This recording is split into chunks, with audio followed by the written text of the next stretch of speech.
9, 10,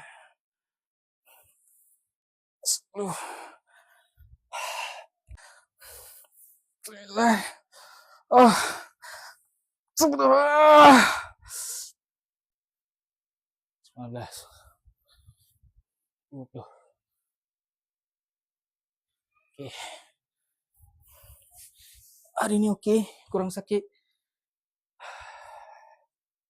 Mungkin dah konsisten. Sakit kurang. 19. 20.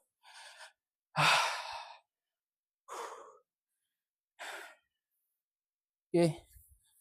Masa saya mula-mula buat, lepas saya sakit, dan saya mula-mula buat squat, dia akan sakit kat sini. Sebab sciatica sebab slit disc kat sini. Slit disc kat sini. Sciatica kat sini. Belah kiri menjalar sampai ke kaki. Jadi bila kita buat squat, kawasan ni mesti sakit. So dia akan naik ke atas. Memang sakit.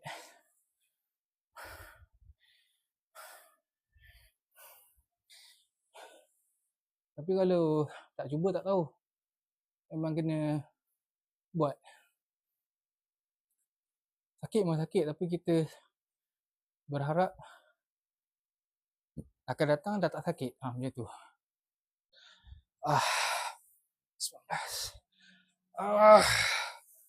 19.